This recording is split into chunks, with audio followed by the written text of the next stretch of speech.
Management chapter number 1 देख रहे थे अपन कल। जितना भी 15-17 पेजेस अपन ने देखे उसमें किसी को कोई कुछ डाउट? पिंक वाली book page number 18।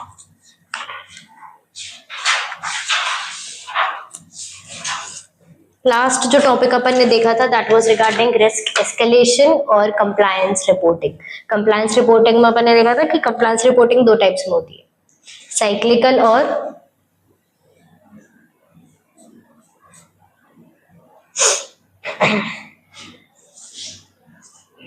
Incidental. Cyclical reporting में क्या होता है, सेट पीरियोडिकल ड्यूरेशंस में तुम्हें रिपोर्टिंग करनी होगी, वो रिक्वायर्ड है। और इंसिडेंटल रिपोर्टिंग में कोई स्पेसिफिक ऐसा मटेरियल इंसिडेंट अगर हो जाता है तो उसकी रिपोर्टिंग करने के लिए अपन उसको वैसे कैटेगराइज किया। नेक्स्ट है creation of compliance reporting system.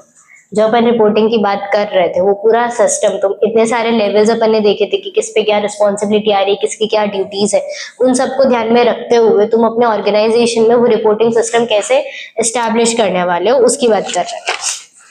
तो पहली चीज इन लोगों ने ये बोली है कि automated reporting of non compliances ensures that appropriate corrective action is taken by the responsible person to reduce the compliance risk. Reporting of non-compliance ensures that appropriate corrective action is taken by the responsible person to reduce the compliance risk. Compliance risk है कि in case अगर तुमने कोई भी activity जैसी law में बोली थी, जैसे बाय द बुक तुम्हें करना चाहिए था वो तुमने नहीं किया तो उसके कॉन्सिक्वेंसेस में कंपनी को क्या चीज फेस करनी पड़ेगी। इनकेस अगर ऐसा कुछ नॉन कंप्लायंस हो जाता है तो उसके लिए तुम्हें डैमेज कंट्रोल करने के लिए क्या स्टेप्स लेने पड़ेंगे। लेट फीस के साथ अगर फॉर्म फाइल कर सकते हो तो वो कर दो, एजुकेशन के लिए अगर फाइल कर सकते हो तो वो कर दो। तो वो सारी चीजें अपन को पहले से मेजर करके रखनी पड़ेगी। तो अगर अपन रिपोर्टिंग कर रहे हैं डे टू डे तो अगर अपना कंप्लायंस पूरा पॉइंट टू पॉइंट जा रहा है तो उस चीज का भी इंटीमेशन चला जाएगा। इनकेस रिपोर्टिंग करते करते अपन को ये चीज रियलाइज होती है कि कोई एक स्पेसिफिक पॉइंट नॉन कंप्लायंस में चला गया है, कोई ऐसा पॉइंट है जो अपन पूरा फुलफिल नहीं कर पाए, उसकी करेक्टिव एक्शंस भी जितना जल्दी हो सके उतना जल्दी ले पाएंगे। समझ आया? For example automated escalation emails in case of non compliances. अगर तुमने रिमाइंडर सेट किए हुआ, जैसे बहुत सारी चीजें अपन कोई शेड्यूल सेट करते हैं अपने लिए, तब भी अपन रिमाइंडर सेट करके रखते हैं कि जब भी ऐसा कोई कंप्लायंस की बारी आएगी तो अपने आप अपने पास वो रिमाइंडर आ जाएगी, भाई इसको बर्थडे विश करना है। 12 बजते अपने पास एक मैसेज आ जाता है कि भाई इसका बर्थडे एक बार विश कर दो। तो ऐसी अगर तुमने लिस्ट बना रखी है जो ऑटोमेटेड है कि जब ड्यू डेट आएगी या जब वो पर्टिकुलर टाइम पीरियड आएगा तब अपने पास तुम्हारे पास वो मैसेज का नोटिफिकेशन आ जाएगा या ऐसा कुछ पॉपअप हो जाएगा, तो उसके कारण कंप्लायंसेस करना अपने लिए और ज्यादा कन्वीनियंट हो जाता है। अब पूरा कंप्लायंस रिपोर्ट का प्रोसेस कैसा रहेगा उसका तो मैं यहाँ पर थोड़ा ब्रीफ में दिया हुआ है। पहली चीज, reporting by the functional heads for which they have the compliance ownership. अब मैंने देखा था डिफरेंट फंक्शनल हेड्स में डिफरेंट कंप्लायंसेस हो सकते हैं। मार्केटिंग डिपार्टमेंट के कंप्लायंस रिक्वायरमेंट्स कुछ और रहेंगे, अकाउंटिंग डिपार्टमेंट में कुछ और रहेंगे। तो उस पर्टिकुलर डिपार्टमेंट के जो भी हेड है पहली रिस्पॉन्सिबिलिटी उनकी आएगी कि उनके डिपार्टमेंट से जितनी भी रिक्वायरमेंट्स है, जितने भी इंटीमेशंस भिजवाने हैं या फिर कोई भी चीजों के बारे में अगर तुम्हें क्वेरीज भी रेज करनी है तो उनके ऊपर रिस्पॉन्सिबिलिटी आएगी कि उन्हें वो पूरा काम हायर मैनेजमेंट तक पहुंचाना रहेगा। For instance, the chief financial officer will report on the various finance, accounting and taxation laws. समझ आया? Next, each of the functional head may collect and classify the relevant information from various units, locations pertaining to their department and consolidate them in the form of a report. जो भी तुमने compliance complete किया है, जो भी laws तुम्हारे ऊपर applicable है, जो भी प्रोसीजर तुम फॉलो कर रहे हो, तुम्हारे डिपार्टमेंट के साथ कोई दूसरा डिपार्टमेंट भी इंटर रिलेटेड है जिसका तुम्हें साथ में कुछ ना कुछ इंटीमेशन या फिर इंफॉर्मेशन प्रोवाइड करनी है, वो सारी चीजें तुम एक साथ कलेक्ट करोगे, उसको समराइज करोगे, उसके ऊपर एक रिपोर्ट बनेगी और रिपोर्ट फिर हायर मैनेजमेंट के पास जाएगी। हायर मैनेजमेंट को तो हर एक डिटेल नहीं चाहिए, उसको एक समराइज रिपोर्ट चाहिए जिसके कारण वो ये देख सके कि कंपनी काम कैसे कर रही है। समझ आया? डे टू डे एक्टिविटीज के बारे में day to day brief higher management नहीं मांगेगा, उनके पास उतना टाइम भी नहीं है। अगर टाइम है भी तो वो उधर यूटिलाइज नहीं करेंगे। The report shall carry an affirmation from the functional heads that the said report has been prepared based on the inputs received from various units or offices, and then list out the specific compliances, non-compliances as circulated to the functional head. यहाँ पर अब अपन इस चीज का affirmation दे रहे कि report तुमने बना दी, लास्ट में अपन एक्नॉलेजमेंट भी देते हैं ना कि जो भी मैं बोल रहा हूँ वो सच बोल रहा हूँ, जो भी इन्फॉर्मेशन आई है वो कहाँ से आई है, किस बेसिस पे तुमने ये इन्फॉर्मेशन कलेक्ट की है, किस बेसिस पे तुम ये कह सकते हो कि इन्फॉर्मेशन करेक्ट है। और उसके एंड में ऐसा नहीं कि रिपोर्ट में तुम सिर्फ अच्छी चीजें बताओगे, जो कंप्लायंसेस हुए हैं वो भी दिखाओगे, इनकेस अगर कुछ नॉन कंप्लायंस हुआ है तो उस चीज को भी तुम मेंशन करोगे, उसका कॉन्सिक्वेंसेस क्या होगा वो भी मेंशन करोगे, उसके करेक्टिव स्टेप्स अगर तुमने ले लिए तो क्या लिए वो भी मेंशन करोगे, अगर नहीं लिए तो क्या करने वाले हो, कब तक वो चीज फुलफिल हो जाएगी, सारी चीजें तुम्हारे रिपोर्ट में मेंशन होनी चाहिए। समझ आया? खुद का एक्नॉलेजमेंट दे रहे कि मैं ये चीज अफर्म कर रहा हूँ कि जो भी मैं बोल रहा हूँ वो सही बोल रहा हूँ और उसके बेसिस पर मेरे पास क्या प्रूफ है। Each of the functional head will forward the respective compliance report to the company secretary or managing director, higher authority पे, जिसको हायर मैनेजमेंट पे जिसको भी अथॉरिटी दी हुई है। अगर मैनेजिंग डायरेक्टर है तो वो, अगर कंपनी सेक्रेटरी अपॉइंट किया हुआ है तो वो, वहां पर वो सारी रिपोर्ट जाएगी। समझ आया? फिर the company secretary would then brief the managing director. In case अगर कंपनी सेक्रेटरी अपॉइंट किया हुआ है तो कंप्लायंस की हर एक चीज ऑब्वियसली उनके पास ही जाने वाली है। अपने स्कोप ऑफ वर्क में सबसे बड़ा काम ही कंप्लायंस का आता है, तो सारी चीजें वहां पर जाएगी। फिर वो चीज बोर्ड ऑफ डायरेक्टर्स को समझाएंगे कि इस पर्टिकुलर हेड में क्या चीज कंप्लीट हुई है, क्या चीज नहीं हुई है, उसके कॉन्सिक्वेंसेस कंपनी के लिए कितने भारी पड़ सकता है। उसके बेसिस पर कॉम्प्रिहेंसिव पूरी एक रिपोर्ट बनेगी जहां पर फिर एमडी की साइन जाएगी। समझ आया? अब ये जो कॉम्प्रिहेंसिव रिपोर्ट बनी है वो बोर्ड ऑफ डायरेक्टर्स में प्रेजेंट होगी। समझ आया? जब तुम मीटिंग कर रहे हो तब मीटिंग में कंपनी क्या कर रही है, कैसे कर रही है, जब चीजें डिस्कस होगी तब वो इंडिविजुअल रिपोर्ट्स नहीं जाएगी, वो एक कॉम्प्रिहेंसिव रिपोर्ट जो सीएस ने प्रिपेयर की है वो बोर्ड ऑफ डायरेक्टर्स के सामने प्रेजेंट होगी। The whole process of compliance reporting is contingent on the creation and implementation of comprehensive legal management information system। ये चीज अपन पहले भी देख चुके हैं, जो अपन ने वो पूरा कंप्लायंस फ्रेमवर्क की बात की थी, जो अपन ने चार्ट बनाया था, एडवाइजरी था, डैशबोर्ड था, उन सब का तुम कितना अच्छे से तुमने उस सॉफ्टवेयर को प्रिपेयर किया है, उसका इम्प्लीमेंटेशन तुम्हारे ऑर्गेनाइजेशन में कैसे हो रहा है, उसके बेसिस पे डिपेंड करेगा कि तुम्हारी रिपोर्ट कितनी कंसाइज होगी। समझ आया? अब रिपोर्टिंग में बेसिक रिक्वायरमेंट्स क्या होंगे? लैंग्वेज क्लियर होनी चाहिए, जितनी भी इंफॉर्मेशन तुम बता रहे हो वो सारी चीजें तुम्हें इंक्लूड करनी है, लेकिन वो इंक्लूड करने के चक्कर में तुम्हारी रिपोर्ट जो है वो इतनी लेंदी नहीं होनी चाहिए कि कोई एक इंसान एक पॉइंट पे पढ़ ना पाए। जितने कम शब्दों में जितनी ज्यादा बातें क्लियर कर सको उतना बेटर। समझ आया? लिमिटेशन अपन ने नहीं रखा है, अपन को बस इस चीज का ध्यान रखना है कि एक पॉइंट को बार बार रिपीट करके जो लेंदी अपन बनाते हैं, जो अपना आंसर में लिखने की आदत होती है कि एक बार एक्टिव वो इसमें लिख दिया, फिर पैसे हुआ इसमें लिख दिया, उसके बाद में उसको तुम दूसरे थर्ड पर्सन के पर्सपेक्टिव से लिख रहे हो, वो चीज नहीं चाहिए। जितना पूछा गया है उतना बताओ। समझ आया? अब यहाँ पर एक एग्जीक्यूटिव समरी भी तुम्हें साथ में ऐड करनी पड़ेगी। एग्जीक्यूटिव समरी मतलब क्या होता है? रिपोर्ट में स्टार्टिंग में तुम ब्रीफ में बता दोगे कि इस रिपोर्ट में क्या चीजें अपन इंक्लूड कर रहे हैं, ओवरऑल रिपोर्ट का जो बेसिक है वो क्या रहने वाला है, पॉजिटिव में जा रहा है रिपोर्ट या नेगेटिव में जा रहा है, उतना बेसिक अगर तुम फर्स्ट पेज पे लिख दोगे तो अगर कोई इंसान पूरा रिपोर्ट नहीं भी पढ़े तो भी उसे मोटा मोटी आइडिया आ जाए कि कंपनी कहाँ जा रही है कंप्लायंस मैनेजमेंट के हिसाब से। कंटिंजेंट मतलब डिपेंडेंट, जो कंटिंजेंट लायबिलिटी की अपन को बात करते हैं ना कि अगर ऐसा हुआ तो ऐसा हुआ, कंडीशनल वाली चीज ऐसा।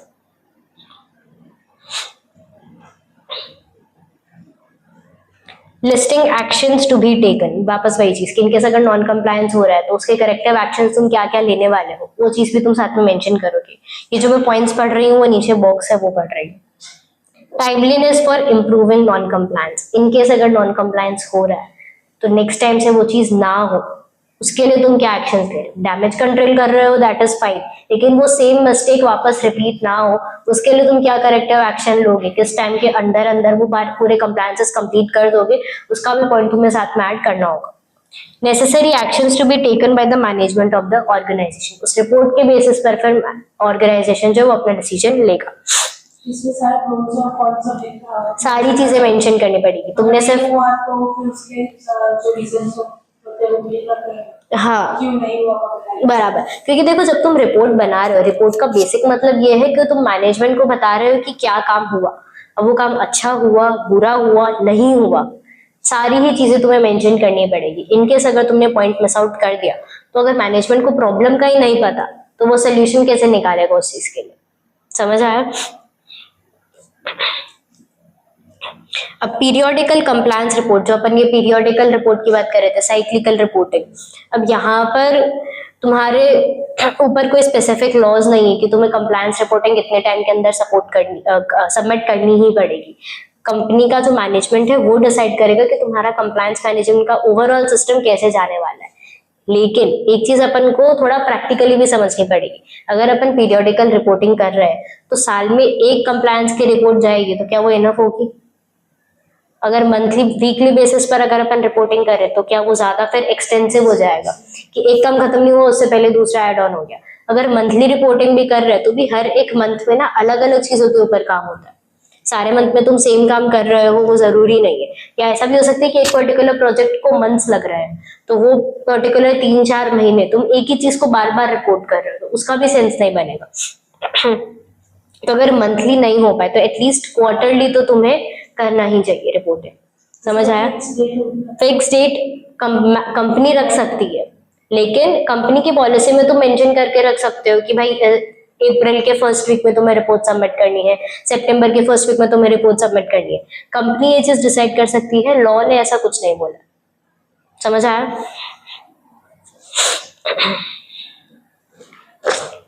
नेक्स्ट है कंप्लायंस रिस्क। कंप्लायंस रिस्क क्या होता है? सेम चीज वापस रिपीट हो रही है। कंप्लायंस रिस्क जो अपन ने पहले डिस्कस किया वो इसमें दो चीजें अपन डिस्कस कर रहे हैं, एक है रिव्यू, एक है अपडेशन। रिस्क को रिव्यू करने का क्या मतलब होगा?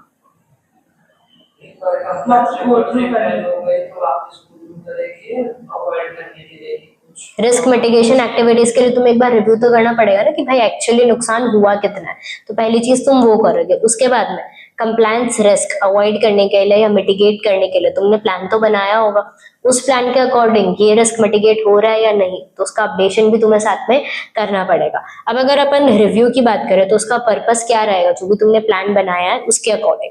पहली चीज, if the plan is still necessary and accurate, जो भी पहले तुमने यहाँ पर तुम्हारे सारे पॉइंट्स कवर हो जाते हैं। तुम्हारा रिस्क रिव्यू करना, एसेस करना, रिस्क एस्केलेट होना, उसके अकॉर्डिंग तुमने जो भी प्लान बनाया है वो हाल फिलहाल इस पर्टिकुलर सिचुएशन में रेलेवेंट है या नहीं, वो पर्टिकुलर सिचुएशन के हिसाब से ये प्लान काम आएगा या नहीं। अगर आएगा तो कंटिन्यू करेंगे, नहीं तो तुम्हें उसको वापस अमेंड करना पड़ेगा। Second, if the plan should be combined with another plan or if it should be rescheduled. इस पर्टिकुलर टाइम पीरियड पर तुम ये रिव्यू करोगे तो काम आएगा, या बाद में सारी चीजें साथ में कंबाइन करके तुम करोगे तो वो बेटर रहेगा। If the plan is up to date with current laws and regulation, companies 1956 के अकॉर्डिंग तुमने पूरा एक कंप्लायंस चार्ट प्रिपेयर किया हुआ है, क्या वो चीज अभी के लिए रेलेवेंट होगी? नहीं, क्योंकि कंपनीज 2013 कब का आ चुका है, और 2013 में भी टाइम टू टाइम अमेंडमेंट्स आते रहते हैं। अभी अगर कॉम्प्रोमाइज और मैनेजमेंट की अगर अपन बात करें, वहां पर भी डे टू डे अमेंडमेंट्स आते रहते हैं। उसके बेसिस पर ही तुम्हें फिर टाइम टू टाइम अपना कंप्लायंस चार्ट, कंप्लायंस रिस्क का जो भी पॉलिसी है, सारी चीजें मैंडेटरी अमेंड करते रहना पड़ेगा। If changes are required to improve the effectiveness और क्लैरिटी ऑफ द प्लान, ये अपना वो कॉमर्स वाला प्लान, प्लानिंग, कंट्रोलिंग, रिव्यूइंग, कि एक बार तुमने प्लान तो कर लिया, उसके अकॉर्डिंग तुमने इम्प्लीमेंट किया, इम्प्लीमेंट करने के बाद तुम्हें रियलाइज हो रहा है कि इसमें चेंजेस का रिक्वायरमेंट है, तब फिर तुम्हें इसमें चेंजेस भी करने पड़ेंगे। समझ आया? Contents of compliance risk monitoring plan. अब इसमें क्या क्या चीजें तुम इंक्लूड करोगे? Critical high compliance risk focusing on inherent and managed risk levels. कौन से पोटेंशियल रिस्क हो सकते हैं, उस रिस्क का कौन से लेवल तक तुमने प्रिपरेशन किया हुआ है, या वो कौन से लेवल तक एस्केलेट हो सकता है, वो सारी चीजें अपन मेंशन करेंगे। सेकंड, की कंप्लायंस रिस्क मिटिगेशन एक्टिविटीज, उस पर्टिकुलर रिस्क के लिए मिटिगेशन एक्टिविटीज क्या क्या हो सकती है, वो चीजें अपन इंक्लूड करेंगे। Routine business transaction to which compliance obligations और रिस्क आर एसोसिएटेड, कुछ कुछ ऐसे रिस्क होते हैं जो सर्टेन इंसिडेंट हुए हैं तो ही अकर करेंगे, और कुछ कुछ ऐसे रिस्क होते हैं जो डे टू डे ट्रांजैक्शंस में भी तुम्हें साथ में लेके चलना पड़ेगा। तो day to day business transactions में ऐसे कैसे कंप्लायंस रिस्क है। फॉर एग्जांपल अब आरओसी की फाइलिंग ले लेते हैं, ऐसा तो है नहीं कि साल में सिर्फ एक बार करना पड़ेगा, हर एक इवेंट के बेसिस पर, हर एक सेक्शन के बेसिस पर जो भी रिक्वायरमेंट है तुम्हें डे टू डे फाइलिंग तो करनी पड़ेगी। कोई भी लोन लिया, चार्ज क्रिएट किया, फाइलिंग करनी पड़ेगी। वो चार्ज अगर सेटिस्फाई हो गया है उस चीज का भी इंटीमेशन देना पड़ेगा। तो ये day to day business transactions में आ रहा है तुम्हारा। उस चीज के रिगार्डिंग अगर तुमने चार्ज का फॉर्म नहीं फाइल किया, सेटिस्फेक्शन का इंटीमेशन नहीं दिया, तो उसके क्या नॉन कंप्लायंसेस के कॉन्सिक्वेंसेस हो सकते हैं, उस चीज को भी साथ में लेके चलना पड़ेगा। समझ आया? Implementation or embedding of the framework in all policies issued by the corporate compliance department। जब मैंने स्टार्टिंग में देखा था compliance chart, advisory dashboard, company की जो कंप्लायंस की पॉलिसी है वो सारी चीजें भी टाइम टू टाइम इम्प्लीमेंट होनी चाहिए। Compliance with laws, regulations and standards included in the chart, including the company values। Laws जो गवर्नमेंट ने लॉज बनाए हैं वो सारी चीजें फॉलो हो रही है वो तो ठीक है, लेकिन अपन ने एओए में भी तो लॉज में अपनी कंडीशंस या रूल्स और रेगुलेशंस मेंशन किए थे ना, वो भी साथ साथ में फॉलो होने चाहिए। Obligations that have been delegated to the compliance functions, जो अपन ने सेपरेट डिपार्टमेंट्स बनाए थे कि इस पर्टिकुलर लीगल सेल का ये काम है, हायर मैनेजमेंट का ये काम है, स्टाफ का ये काम है, तो वो जो डेलीगेशन वाला काम है वो प्रॉपर हो रहा है या नहीं, उस चीज का भी तुम्हें मॉनिटरिंग साथ में करना होगा। प्लान में उसके लिए भी तुम्हें पॉइंट्स ऐड करने होंगे। समझ आया? कोई डाउट? पॉइंट वापस सिमिलर ही चल रहा है जो अपन ने कल पढ़ा था और आज पढ़ा है, ज्यादा फर्क नहीं आएगा।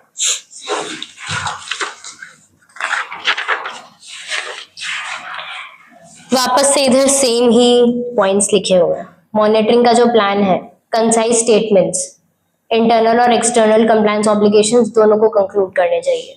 इंटरनल जो तुमने चार्टर डॉक्यूमेंट्स बनाए हैं वो, एक्सटर्नल जो गवर्नमेंट के लॉज और रेगुलेशंस है वो। कंसाइज स्टेटमेंट्स मतलब जितने कम शब्दों में जितनी क्लियर बात कर सको उतना better. business processes to which compliance obligations are linked or in which they have an impact, कि compliance obligations कहाँ कहाँ पर तुम्हें जरूरी है, कौन सी एक्टिविटीज है जिसके ऊपर अफेक्ट आ सकता है, सारी चीजों के बारे में प्रोविजनिंग करके चलना पड़ेगा। Specific compliance risk mitigation activities, first line tracking का मतलब पता है किसी को?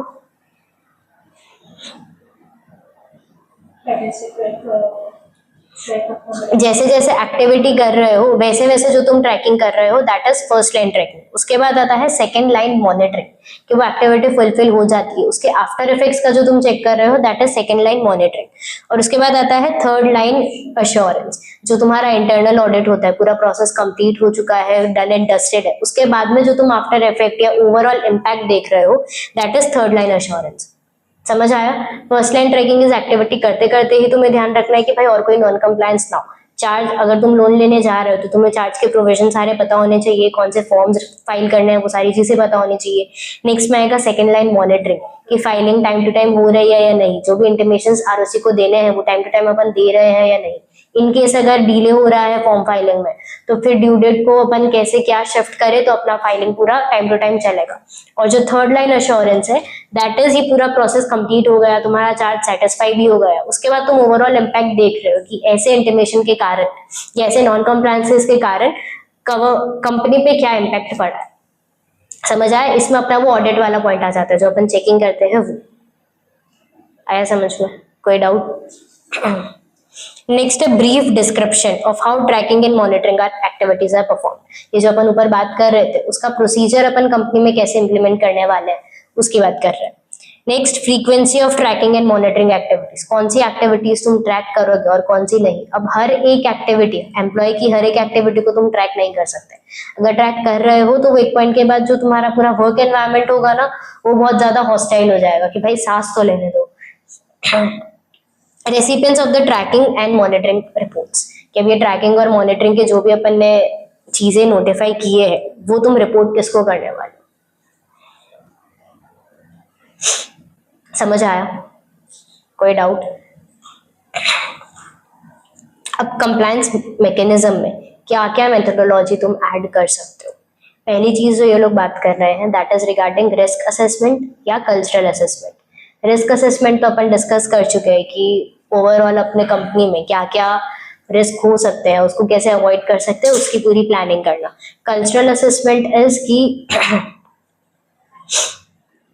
एक पर्टिकुलर ऑर्गेनाइजेशन में तुम कैसे काम कर रहे हो, ओवर द इयर्स तुम कैसे काम करते हुए आए हो, उस कंपनी का ट्रेडिशन कैसे चलता हुआ आ रहा है, उसके ऊपर भी डिपेंड करेगा कि कंप्लायंस रिपोर्टिंग, कंप्लायंस मैनेजमेंट का पूरा सिस्टम तो इम्प्लीमेंट कर पाएंगे या नहीं। अब जैसे टाटा जैसी कोई कंपनी है, वहां पर तुम्हें क्या लगता है कंप्लायंस मैनेजमेंट सिस्टम होगा?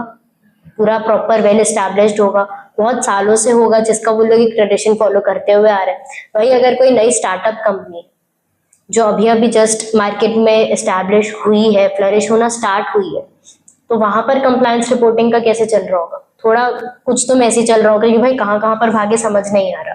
तो तुम्हारा वर्क एनवायरनमेंट कैसा है, उसमें स्टार्टिंग से एम्प्लॉयज को ट्रेन कैसे किया गया है, एम्प्लॉयज के लिए तुमने क्या क्या ऑब्लिगेशंस पहले से सेट करके रखी हुई है, उसके ऊपर भी डिपेंड करेगा कि ओवरऑल तुम्हारा कंप्लायंस सिस्टम कैसे वर्क करेगा।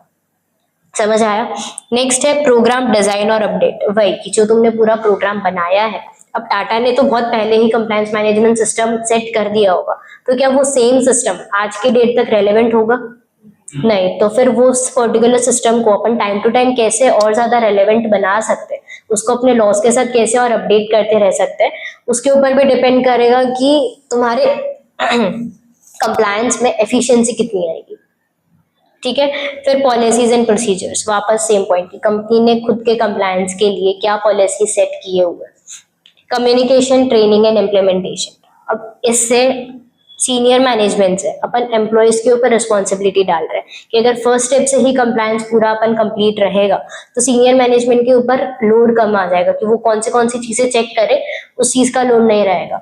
इसके लिए जैसे ही एम्प्लॉय एंटर कर रहा है उस ऑर्गेनाइजेशन में, तो कंप्लायंस के रिलेटेड, उनके प्रोसीजर के रिलेटेड, सिस्टम के रिलेटेड पहले से ही अपन उनको ट्रेनिंग प्रोवाइड कर देंगे कि अगर इनकेस जैसे इंटर्नशिप भी अगर तुम ज्वाइन करोगे तो वहां पर भी पहला स्टेप तुम्हें यही बताएंगे कि देखो अगर इस पर्टिकुलर फर्म में तुम काम कर रहे हो तो काम कैसे करना है, काम करके किसको रिपोर्ट करना है, इन केस अगर तुम्हें इतना काम दिया गया है तो सीजन के टाइम पे तुम्हारी ड्यू डेट क्या रहेगी, किस टाइम तक तुम्हें वो वर्क कंप्लीट करके सबमिट कर देना है। अगर इतनी ऑब्लिगेशंस एम्प्लॉय को स्टार्टिंग से लगा दी गई है तो ओवर द इयर्स कंप्लायंस तुम्हारा और एफिशिएंट ही होगा ना, क्योंकि स्टार्टिंग से ही वो चीज फिक्स्ड है कि भाई इतने टाइम ड्यूरेशन में काम अपन को खत्म करके देना है। नेक्स्ट इसके साथ में एक और चीज आती है, ट्रेनिंग के साथ अवेयरनेस भी होनी चाहिए। अगर तुम्हें सिर्फ काम पकड़ा दिया गया, तुम्हें पता ही नहीं है कि क्यों खत्म करना है, कितने टाइम में खत्म करना है, तो उस चीज का फिर सेंस नहीं बनेगा। इसके लिए जब अपन इंटर्नशिप कर रहे होते हैं ना, तो अपन को साथ साथ में जो तुमने अभी तक थियोरी में पढ़ा था उसका भी रिवीजन तुम्हारा साथ में हो जाता है कि भाई देखो ये फॉर्म हमें फाइल करने के लिए बोला है, इसकी ड्यू डेट जनरली 30 डेज रहती है, जो तुम्हारे पास में डॉक्यूमेंट्स आए हैं उसके हिसाब से 10 दिन ऑलरेडी खत्म हो चुके हैं, तो मेरे को इतने टाइम पीरियड के अंदर अंदर इस पर्टिकुलर काम खत्म करके देना ही देना है। तो जितना अवेयरनेस रहेगा उसके हिसाब से भी तुम्हारा कंप्लायंस की एफिशिएंसी और बेटर होगी। समझ आया? फिर है ongoing self assessment, monitoring and reporting. ये चीज जो अपन पहले डिस्कस कर रहे थे, वापस सेम पॉइंट कि थियोरी में तो तुमने सब बता दिया, थियोरी में पॉलिसी में एकदम मस्त चकाचक जितनी बेटर लैंग्वेज हो सकती थी पूरी की पूरी लीगल लैंग्वेज इन लोगों ने इस पॉलिसी के डॉक्यूमेंट में छाप दी, लेकिन वो चीज अगर इम्प्लीमेंट ही नहीं हो रही, इम्प्लीमेंट करने के बाद मॉनिटर ही नहीं कर रहे, उसके बेसिस पर कोई रिपोर्टिंग ही नहीं हो रही, कोई अकाउंटेबिलिटी नहीं ले रहा, तो वो पॉलिसी का कोई फायदा नहीं होगा। समझ आया? और कितनी भी अच्छी पॉलिसी बना लो, उसको तुम्हें थोड़े थोड़े टाइम में रिव्यू करके अपडेट करना ही पड़ेगा। समझ आया? नेक्स्ट ट्रेनिंग एंड इम्प्लीमेंटेशन, वापस से वही awareness, monitoring, training, communication, same points repeat कर रहे हैं। एक बार रीड कर लो, अगर कोई नया पॉइंट दिखे तो पूछो। पेज 21 का लास्ट पॉइंट।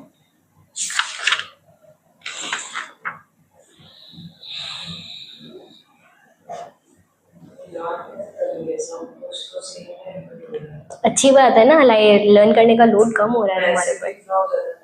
अब इसमें तुम्हें एक चीज जो ध्यान रखनी होगी कि देखो कंटेंट जो है ना वो एकदम सीधा सीधा है, बिल्कुल भी नहीं घुमाया है, तो क्वेश्चन ये लोग सीधे नहीं पूछेंगे। सारी चीज अगर सीधे मिल गई तो पेपर लिखने का मजा नहीं आएगा। तो यहाँ पर जिस हिसाब से इन लोगों ने क्वेश्चन पूछा है उस हिसाब से तुम्हें अपना आंसर फ्रेम करना रहेगा। एट दी एंड तुम्हारा मतलब वही निकलने वाला है। तो monitoring, compliance, review, updation, words तुम यही यूज करने वाले हो, लेकिन जिस वे में तुमसे क्वेश्चन पूछा गया है, अब जैसे यहाँ पर है, अगर कंप्लायंस रिस्क के ऊपर तुमसे कोई क्वेश्चन पूछा है, तब यहाँ पर अलग अलग वेरिएशन हो सकती है कि प्लान में क्या चीजें होनी चाहिए। इनकेस अगर कोई एक ऐसी पर्टिकुलर कंपनी है जिसने एक प्लान ऐसे बना के रखा हुआ है, प्लान की तुम्हें डिटेल्स दे दी, इसमें क्या दिक्कत आई है वो तुम बताओ। तुम्हें बेसिक पता है कि प्लान में क्या क्या चीजें होनी चाहिए, उसके बेसिस पर तुम उनके जो भी फॉल्ट होंगे या जो चीज करेक्शन कर सकते हो वो बता सकते हो। बहुत सारे सीएमएडीडी में क्वेश्चंस ऐसे ही होंगे कि तुम्हें सिचुएशन में डाल देंगे कि तुम एक कंप्लायंस ऑफिसर हो, इस पर्टिकुलर काम में ऐसा काम हो रहा है, अब तुम बताओ कि तुम्हें इसमें क्या करना चाहिए। समझ आया? अभी से ही तुमसे एक्सपर्ट ओपिनियन मांग रहे हैं, तो अपन को एक्सपर्ट ओपिनियन देना भी पड़ेगा। कुछ क्वेश्चंस ऐसे होंगे, कुछ क्वेश्चंस केस स्टडी के बेस में होंगे, और कुछ क्वेश्चंस डायरेक्ट भी होंगे। पूरा का पूरा पेपर ऐसा घुमा फिरा के नहीं पूछेंगे।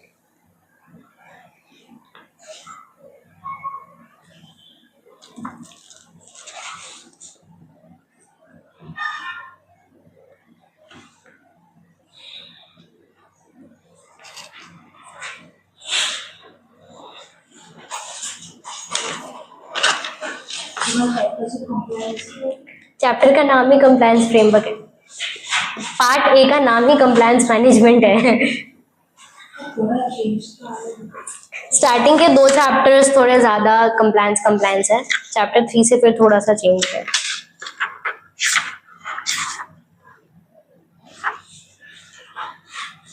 जितना अभी कंप्लायंस के बारे में पढ़ोगे उतना फिर आगे जाके हैबिट होगी कंप्लायंस करने की।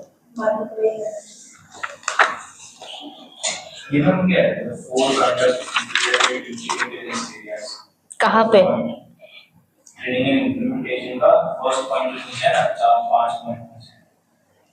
In compliance framework it is most important वाला। Specifically, it should build awareness and understanding of company framework, including the 4 conduct-related integrity risk areas.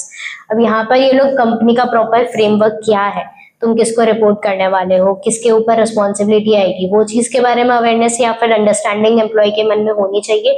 दूसरा पार्ट कि जो कंपनी का जो मेन बिजनेस है उसके हिसाब से अपने पास रिस्क को भी अपन कैटेगराइज कर सकते हैं ना, कि ये तुम्हारे बिजनेस में डे टू डे रिस्क में आएगा, ये ऐसी चीज अगर करोगे तो उसके कॉन्सिक्वेंसेस में ये चीज रहेगी, तो उसको भी तुम्हें साथ में अवेयर करना रहेगा। ये 4 कंडक्ट वाला क्या है? 4 कंडक्ट रिलेटेड इंटीग्रिटी रिस्क कि तुम्हारे वर्क स्कोप के हिसाब से क्या क्या पर्टिकुलर रिस्क तुम्हारे इर्द गिर्द तुम्हारे ऊपर एप्लीकेबल हो सकते हैं। ऐसा स्पेसिफाई नहीं किए हुए कि वो 4 कौन से हैं, अपन उसको कैटेगराइज कर रहे हैं। हाँ, इधर तुम्हें वो नेम नहीं करने देंगे, बताओ 4 कंडक्टेड रिस्क कौन से होंगे। मुझे लगा पीछे आ गया हो नहीं नहीं है।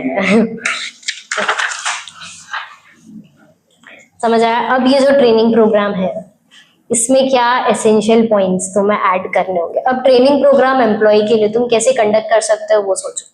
अगर तुम एज एन इंटर्न कोई भी कंपनी में काम करने जा रहे हो, जहां पर तुम्हें वो एक पर्टिकुलर ट्रेनिंग प्रोग्राम में सेट करेंगे कि अपने कंपनी में कंप्लायंस कैसे अपन मैनेज करते हैं, क्या उसकी पॉलिसीज हैं। अगर वो चीजें, चलो तुम ऐसे मान लो कि तुम एक सीएस हो और ये चीजें तुम्हें दूसरे इंटर्न्स को बतानी है, तो किस तरीके से तुम उनको बताओगे? कैसे कंप्लायंस को तुम कैसे इंटरेस्टिंग बनाओगे, ये तो मेरे को भी जानना है। बराबर, हाँ नाइस डेमो, हाँ ठीक है, वाह वेरी नाइस। हाँ तो बस यही सारे पॉइंट्स इधर भी इन लोगों ने लिखा हुआ है। अरे ट्रेनिंग प्रोग्राम में रिवॉर्ड कैसे तुमने कंप्लायंस पूरा किया तो तुम्हें चॉकलेट मिलेगा। थोड़ा तो स्टैंडर्ड्स बढ़ाओ यार, ऐसे क्या करते हो? तो बस जो तुमने पॉइंट्स बोले वो ही करना है कि अगर तुम कोई भी ट्रेनिंग प्रोग्राम सेट कर रहे हो तो पहली चीज ये ध्यान रखना पड़ेगा कि एम्प्लॉय को उस पर्टिकुलर ट्रेनिंग प्रोग्राम में इंटरेस्ट आना चाहिए। तुमने अगर कोई सेमिनार सेटअप कर दिया कि वो इधर स्टेज पर आकर आधे पौने घंटे 2 घंटे बोलेगा और चला जाएगा, कोई सुनने वाला है नहीं, तो तुम्हें उस तरीके से उसको बताना पड़ेगा ताकि जो बात अब देखो उनका ट्रेनिंग कराना मैंडेटरी है, क्योंकि उनको बात अगर नहीं समझ आई तो नुकसान कंपनी का ही होने वाला है। तो तुम किस तरीके से उनको कन्वे करोगे, उस चीज को तुम्हें इंटरेस्टिंग बनाना पड़ेगा। दूसरा, मेक इट पर्सनल। पर्सनल कैसे, कि उनके पर्सपेक्टिव से बताओ कि अटैक नहीं करना है उनके पर्सपेक्टिव से बताना है अपन को कि इन केस अगर ऐसा कंप्लायंस नहीं हो पाया तो क्या क्या कॉन्सिक्वेंसेस हो सकते हैं। दूसरा, मेक इट अंडरस्टैंडेबल। अपन ने लॉ पढ़ा है, सबने पढ़ा है, जरूरी नहीं है तो अपन इधर अपना पूरा लीगल जार्गन लेकर आ जाएंगे तो सामने वाले को समझ नहीं आएगा। तो अपन को लैंग्वेज ऐसी रखनी है कि कम, पहली बात तो बोलना कम है, जितना ज्यादा बोलोगे उतना चीज वो और बोरिंग लगने वाला है। दूसरा पॉइंट, वर्ड सिंपल रखना है। खाली फोकट के भारी वर्ड यूज करेंगे तो वो अपने आप इंटरेस्ट लूज हो जाएगा, कंफ्यूजिंग हो जाएगा।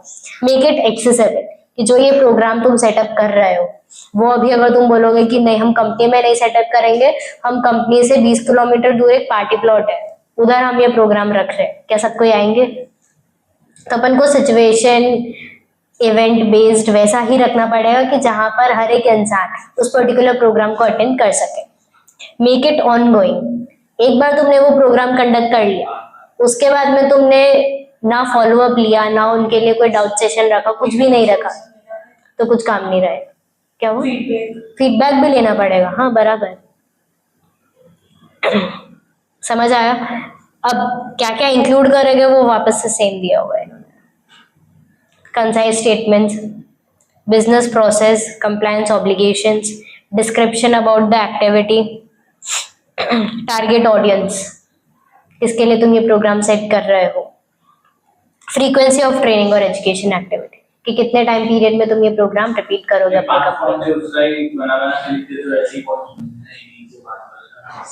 सेम ही है ना। अगर आप बाई चांस ऐसा हो तो कंटेंट कितना लगेगा?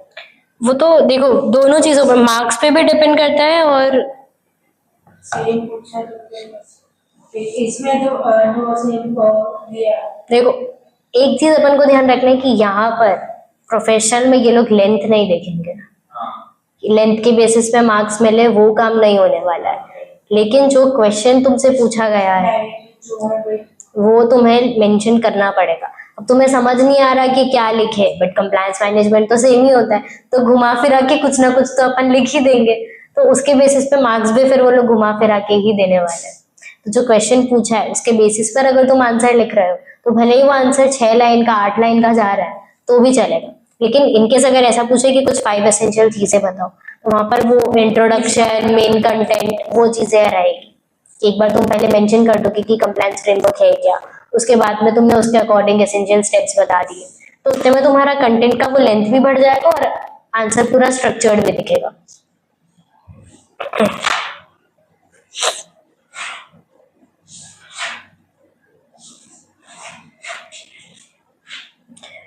नेक्स्ट है अब कंप्लायंस ऑडिट। कंप्लायंस ऑडिट क्या है वो भी अपन ब्रीफ में तो डिस्कस कर ही चुके हैं। क्या होता है कंप्लायंस ऑडिट का, चेक कर रहे हैं। कंप्लायंस ऑडिट क्या होगा कि वो किसको चेक कर रहे हैं, बस वही चीज। अब यहाँ पर कंप्लायंस के जो स्टैंडर्ड्स है वो भी ICSI इशू करता है, जो चीज अपन आगे डिटेल में CAG 1 CAG 2 भी आएगा वो अपन फिर आगे डिस्कस करेंगे।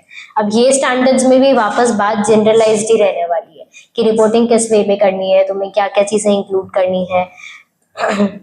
अगर कोई ऑडिट कर भी रहा है तो उसमें क्या क्या चीजों के लिए तुम्हें पहले प्रायोरिटी पे चेक करना है, किस हिसाब से तुम्हें नॉन कंप्लायंस को रिपोर्ट करना होगा, उन सब के ऊपर अपन बात कर रहे होंगे। कौन से ट्रांजैक्शंस मटेरियल, मतलब कौन से इंसिडेंट्स मटेरियल में आएंगे, कौन से नहीं, वो सारी चीजें। ये कंप्लायंस ऑडिट से कुछ होता है सही?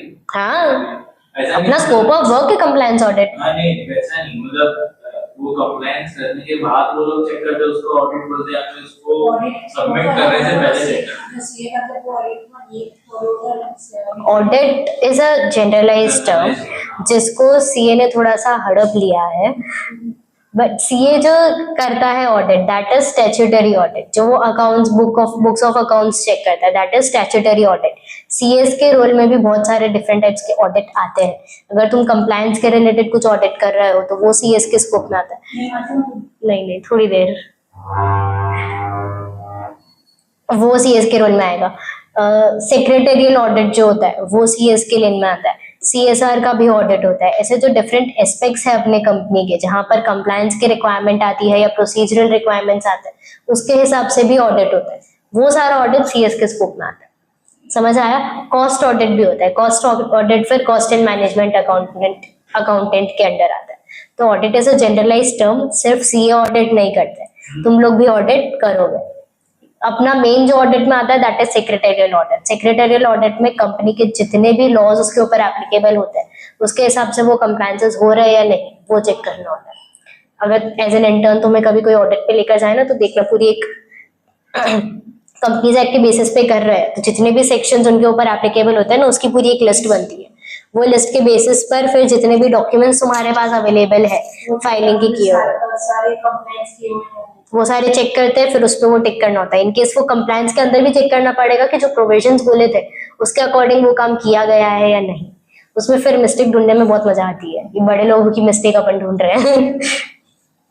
वो लिस्ट भी समझ लेके जाते थे हाँ वो काम ही वही है क्या जाता है हाँ लेके जाते। अभी इंटर्न्स, अब ऐसा नहीं कि इंटर्न्स के भरोसे पूरे ऑडिट छोड़ देंगे, लेकिन एक सीनियर एक इंटर्न को साथ में लेके जाता ही ऑडिट में।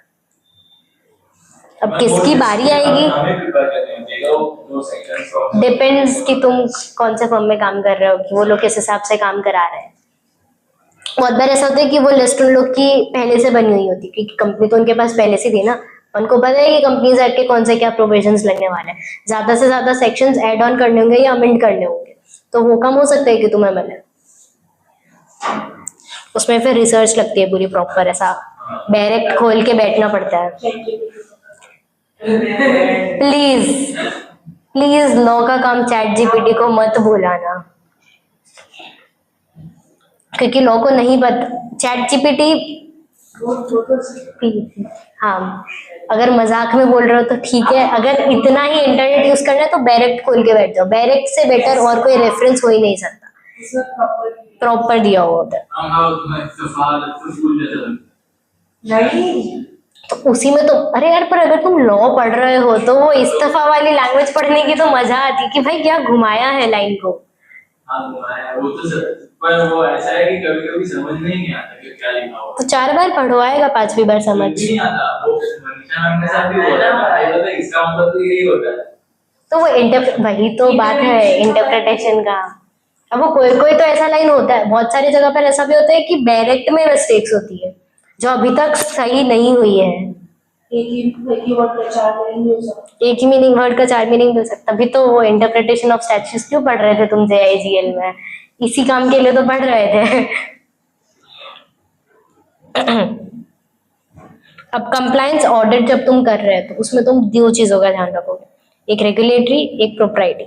Regulatory is the adherence of the subject matter to the formal criteria emanating from relevant laws, regulations and agreements applicable to the entity। बहुत हैवी लैंग्वेज है, बोला सिर्फ इतना गया है कि रेगुलेटरी मतलब जो भी अथॉरिटी को इस पर्टिकुलर कंपनी को रिपोर्ट करना है, उनके जो भी लॉज है, रेगुलेशंस है, जो भी डिफरेंट कॉन्ट्रैक्ट्स में वो एंटर हुए हैं, उन सब में इन लोगों ने जो भी चीजों के लिए बोला कमिट किया था कि हाँ हम ये चीज फुलफिल करेंगे, ये चीज फुलफिल करेंगे, ये चीज फॉलो करेंगे, वो सारी चीजें हो रही है या नहीं। समझ आया? अब वो गवर्नमेंट के बनाए हुए लॉज हो, तुमने कोई क्लाइंट के साथ अग्रीमेंट किया हुआ वो हो, सप्लाई चेन में सप्लायर के साथ तुम कोई कॉन्ट्रैक्ट में एंटर किए हुए वो हो, एम्प्लॉयज के साथ अग्रीमेंट किया था वो, सारी चीजें इधर इंक्लूड होगी। समझ आया? Propriety is observance of the general principles governing sound financial management and ethical conduct of public officials।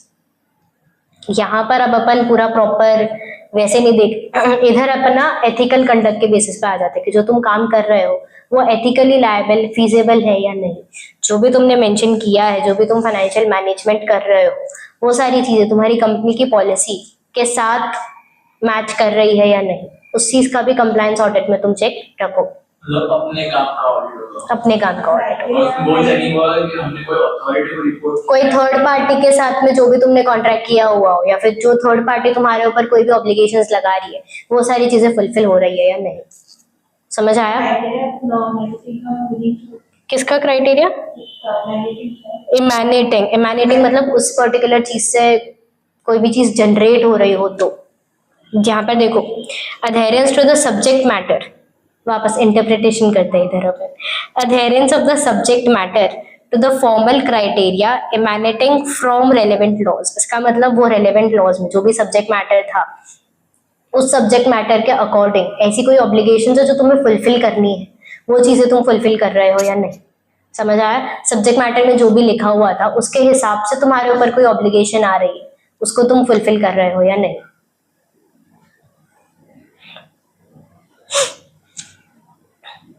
आया समझ में? ऑब्जेक्टिव्स क्या रहेंगे कंप्लायंस ऑडिट में?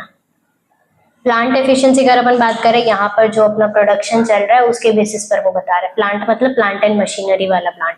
तो to verify the usages of power fuel as per the approved norms, तुम्हारा pollution control board हो गया या फिर एनर्जी एफिशिएंसी के लिए अगर कोई ब्यूरो के ऊपर तुम्हारी अथॉरिटी है, वो सारी चीजों के बेसिस पर जो नॉर्म्स लगाए गए हैं फैक्ट्री पे उसके अकॉर्डिंग काम हो रहा है या नहीं। To verify whether plant shutdowns are as per approved norms, अगर तुम एस्टैब्लिश कर रहे हो उसके लिए भी अप्रूवल चाहिए, अगर तुम शट डाउन कर रहे हो उसके लिए भी अप्रूवल चाहिएगा। To verify whether the production is as per the prescribed scale, अगर तुम फैक्ट्री एस्टैब्लिश कर रहे हो और पोल्यूशन कंट्रोल बोर्ड से अगर तुम अप्रूवल लेने जाते हो तो वो साथ में कंडीशन भी मेंशन करते हैं कि तुम किस एक्सटेंट तक प्रोडक्शन कर सकते हो, जितना तुम्हारा एरिया है फैक्ट्री का उसके हिसाब से वो चीज डिसाइड होती है। तो अगर वो चीज भी फॉलो करनी मैंडेटरी है, नहीं तो उसके बेसिस पर भी हेवी पेनल्टी या फैक्ट्री बंद, दोनों चीजें हो सकती है। To verify whether installed capacity of the plant is designed as per the regulatory approvals, वापस सेम चीज। To verify whether the operation of plant complies with environmental norms, ditto same. CSR पता है सबको क्या होता है, सेक्शन 135। तब CSR के बेसिस पर भी कंप्लायंस ऑडिट में तुम क्या क्या चीजें चेक करोगे? To verify whether the CSR framework is as per the regulatory approvals, कि जितना परसेंटेज तुम्हें स्पेंड करना था वो तुम फुलफिल कर रहे हो या नहीं, जो भी एक्टिविटीज में तुम स्पेंड कर रहे हो वो एक्ट के अकॉर्डिंग है या नहीं। To verify whether the activities of CSR are as per the corporate policy, वापस से वो शेड्यूल 7 वाली एक्टिविटीज के अंदर आ रहा है या नहीं। To verify whether the corporate policy is in consonance with relevant regulations and DPE guidelines. DPE guidelines जो है वो पब्लिक सेक्टर के लिए, पब्लिक सेक्टर के लिए अलग से इन लोगों ने गाइडलाइंस इशू किए हुए हैं कि कोई भी ऐसी कंपनी है जो गवर्नमेंट ओन्ड है या गवर्नमेंट कंट्रोल्ड है उनके लिए सीएसआर के ऑब्लिगेशंस डिफरेंट हो जाते हैं। तो अगर तुम्हारी कंपनी वो पर्टिकुलर सेक्टर में है तो तुम्हें इस चीज का भी साथ में ध्यान रखना होगा।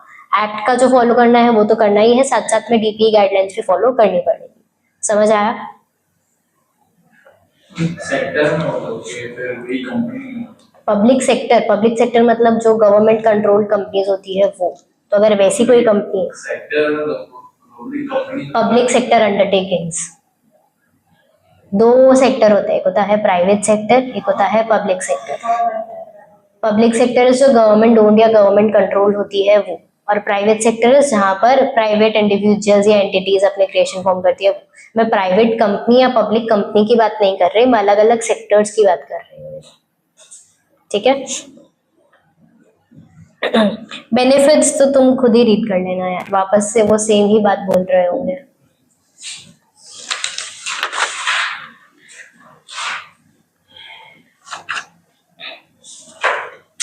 Secretarial audit and compliance management system,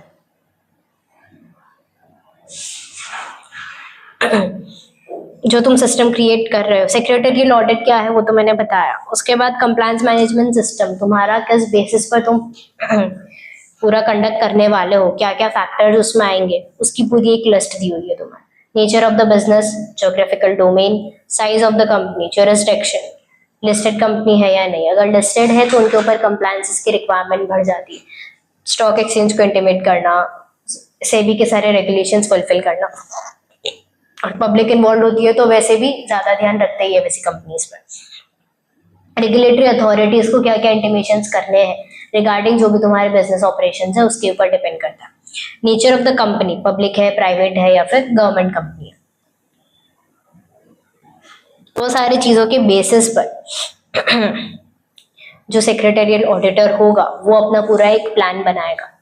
अब जैसे अपन वो बात कर रहे थे पूरी लिस्ट की, तो वो लिस्ट में पहली चीज तो तुम ये देखोगे कि कंपनी का बिजनेस क्या है, उस बिजनेस के हिसाब से कंपनी के ऊपर कौन से एक्ट लायबल होंगे, वो एक्ट में भी कौन से प्रोविजंस कंपनी को फुलफिल करने होंगे, उन सब के बेसिस पर ही फिर तुम आगे जाकर सेक्रेटरियल ऑडिट पूरा कंप्लीट कर पाओगे।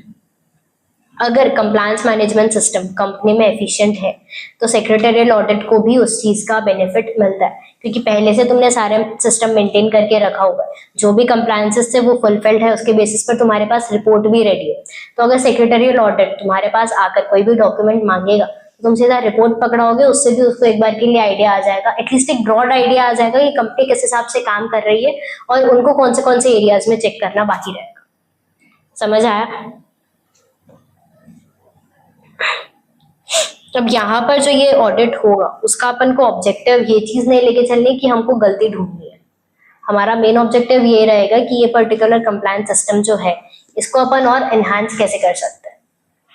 समझ आया? नहीं तो गलती ढूंढने बैठेंगे तो वो वापस आ जाएगी कि भाई मैंने नहीं किया, इसने किया, इसने नहीं किया, मेरे को इसने बोला था इसके लिए मैंने ये चीज किया। तो ये चीज फिर कंपनी के अंदर भी ब्लेम गेम चलता रहेगा। तो वो चीज जितना मिनिमाइज हो सके उतना कर, कि कंपनी की ऑलरेडी अलग पॉलिटिक्स चलती है, इसको भी साथ में ऐड ऑन नहीं करेंगे। समझ आया? नेक्स्ट है role of company secretary in compliance management. वापस इसका पूरा समरी ही दिया होगा तुम्हें।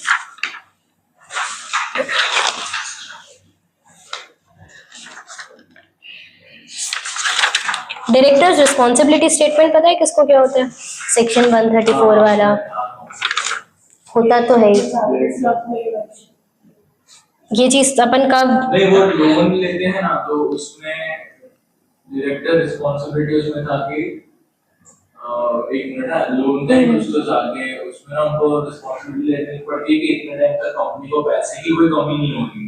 हम अगर फंड्स कुछ भी ऊपर के ऊपर सारी रिस्पॉन्सिबिलिटी है। देखो, जो कंपनी का मेन मैनेजमेंट ओनर कौन होगा? कंपनी का ओनर, मेंबर्स उनके ओनर रहेंगे, लेकिन मैनेजमेंट की main responsibility board of directors पे आती है। तो जब अपन एनुअल रिपोर्ट इशू करते हैं ना, हर एक कंपनी एनुअली अपनी रिपोर्ट तो इशू करती है, उस रिपोर्ट के साथ जो बोर्ड ऑफ डायरेक्टर्स है वो अपना रिस्पॉन्सिबिलिटी स्टेटमेंट भी इशू करता है। उस रिस्पॉन्सिबिलिटी स्टेटमेंट में बायबैक में नहीं कि बायबैक हम कर रहे हैं तो उसके लिए हमारे पास फंड्स लिक्विडेट रहेंगे नहीं, वो चीज दैट इज तो अलग। देखो, जो बायबैक वाला पॉइंट आ रहा है वो तो वैसा है कि अगर तुम कुछ भी पब्लिक के रिलेटेड काम करने जा रहे हो तो डायरेक्टर्स को साथ में अपना एक अफर्मेशन देना पड़ेगा कि अगर तुम कोई चीज इशू कर रहे हो या बायबैक भी कर रहे हो तो भी कंपनी लिक्विडिटी मेंटेन करके रखेगी। That is different. मैं ये जो पॉइंट बोल रही हूँ ये एनुअल कंप्लायंस है। बायबैक वाला वापस से इंसिडेंटल हो गया कि अगर तुम बायबैक करोगे तो वो रिस्पॉन्सिबिलिटी स्टेटमेंट तुम्हें प्रोवाइड करना पड़ेगा। ये जो स्टेटमेंट है वो एक एनुअल स्टेटमेंट है कि हर साल जब अपन एनुअल अकाउंट्स इशू कर रहे हैं, एनुअल रिपोर्ट इशू कर रहे हैं टू द जनरल पब्लिक, उसके साथ साथ में डायरेक्टर रिस्पॉन्सिबिलिटी स्टेटमेंट भी इशू होगा। उस रिस्पॉन्सिबिलिटी स्टेटमेंट में डायरेक्टर्स वापस से वही जनरलाइज चीजें मेंशन करेंगे कि ये जो भी काम कर रहे हैं वो ट्रू और फेयर व्यू के साथ कर रहे हैं, कंपनी के ऊपर जितने भी ऑब्लिगेशंस हैं वो सारी चीजें वो फुलफिल कर रहे हैं, जितने भी फाइनेंसेस या कैश फ्लो हो रहा है उसका जितना भी जैसे भी डिस्ट्रीब्यूशन करना है या फिर जो भी साथ में टैक्स पे करना है, डिविडेंड का जो भी पॉइंट है, सारी चीजें लॉ के अकॉर्डिंग अपन फुलफिल कर रहे हैं। समझ में आया? डायरेक्टर्स की जो भी रिस्पॉन्सिबिलिटी है उनके ऊपर कंपनीज एक्ट में भी तो रिस्पॉन्सिबिलिटी डाली है ना कि इतने पर्टिकुलर चीजों के लिए तुम्हें ये अपॉइंट करना पड़ेगा, इससे ज्यादा कंपनीज में तुम अपॉइंट नहीं हो सकते हो, या फिर इंडिपेंडेंट डायरेक्टर है तो उसकी रिस्पॉन्सिबिलिटी अलग रहेगी। अगर कंपनी 10 करोड़ से ज्यादा हो रही है तो तुम्हें कंपनी का पेड अप कैपिटल 10 करोड़ से एक्सीड कर रहा है तो तुम्हें एक सीएस अपॉइंट करना पड़ेगा। तो ये सारे जो ऑब्लिगेशंस हैं वो भी board of directors time to time fulfil कर रहा है। उसका पूरा एक स्टेटमेंट एनुअल रिपोर्ट के साथ वो इशू करता है। समझ आया? इसके जो पॉइंट्स रहते हैं ना, तुम कोई भी कंपनी के का डीआरएस खोल के देख लेना, पॉइंट सबके तुम्हें सेम ही मिलेंगे, पीछे सिग्नेचर चेंज हो जाएंगे। समझ आया?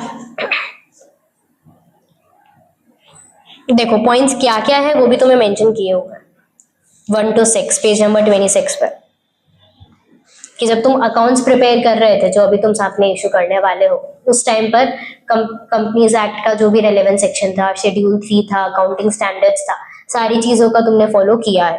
Directors have selected accounting policies and applied them consistently. ऐसा नहीं कि एक साल किया है दूसरे साल नहीं किया, कंसिस्टेंसी भी मेंटेन करके रखी है। Directors have taken proper and sufficient care for maintenance of adequate accounting records. Act के प्रोविजन के हिसाब से जो भी रिकॉर्ड मेंटेन करना था सारी चीजें अपन ने फुलफिल की है।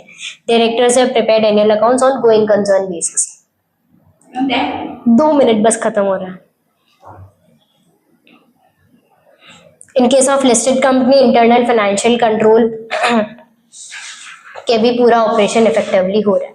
और लास्ट पॉइंट जो प्रॉपर सिस्टम कंप्लायंस का था, लॉज रेगुलेशंस फॉलो करने का, वो सारी चीजें भी डायरेक्टर फॉलो कर रहा है। समझ आया? तो आज के लिए इतना ही रखते हैं, कल से कंटिन्यू करेंगे।